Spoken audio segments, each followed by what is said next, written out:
Vitamines par intraveineuse, 4 ordres professionnels se sont unis. Pharmaciens, médecins, infirmières, diététistes, nutritionnistes. C'est vraiment rare qu'on voit ça pour mettre en garde contre les dangers. Ce qu'il faut comprendre, c'est que les vitamines et les minéraux, tant que tu n'as pas d'insuffisance ou de carence vraiment diagnostiquée par un professionnel de la santé, un médecin qui peut poser des diagnostics ou un nutritionniste qui va amener à faire demander un diagnostic au médecin parce qu'elle va suspecter une insuffisance ou une carence. Tant qu'il n'y a pas ça, il n'y a pas de justification de prendre des suppléments par la bouche ou par intraveineuse ou même intramusculaire de vitamines ou de minéraux. Il faut vraiment s'informer avant de choisir des suppléments. On peut les acheter nous-mêmes par la bouche, mais en IV, même en intramusculaire, ce qui est dangereux, c'est que quand on rentre ça en IV, il y a des risques de carrément infection du sang, donc de septicémie.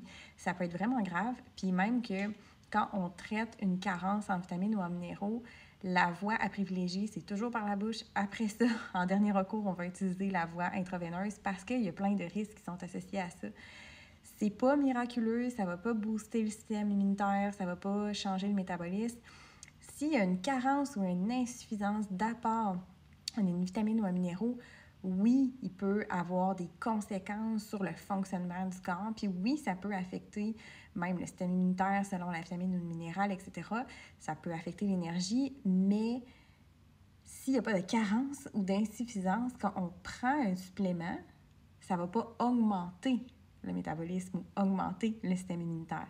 Ce qui va peut-être jouer à le nuire, c'est quand j'ai un manque, donc on dit une insuffisance, ou qu'il y a une carence réelle, là, il peut y avoir des effets négatifs qui vont être corrigés avec le supplément. Mais quand mon niveau de base est bon, puis que je prends un supplément, je ne vais pas chercher des bénéfices. C'est pas comme ça que ça fonctionne. Donc, c'est vraiment quand il y a un manque, exception faite, peut-être de la vitamine D où au Québec, on en produit pas nécessairement assez par la peau parce qu'on ne s'expose pas assez au soleil ou justement, c'est pas recommandé de toute façon de s'exposer sans crème solaire.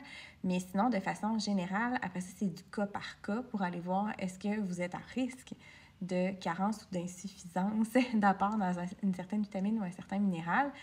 Mais c'est vraiment pas l'intraveineuse qu'on va privilégier en premier. Donc, c'est vraiment une mode qui peut être super dangereuse. Comme intraveineux, là, c'est vraiment pas sans risque. Là. Sinon, on ferait ça tout le temps à tout le monde en priorité. C'est pas comme ça que ça fonctionne. Il y a des règles, puis c'est pour vraiment protéger, en fait. Donc, à prendre en considération avant de faire affaire avec des gens qui font de l'intraveineuse ou de l'intramusculaire dans des suppléments de vitamines ou minéraux, même avant d'acheter un supplément par la bouche, toujours vous informer.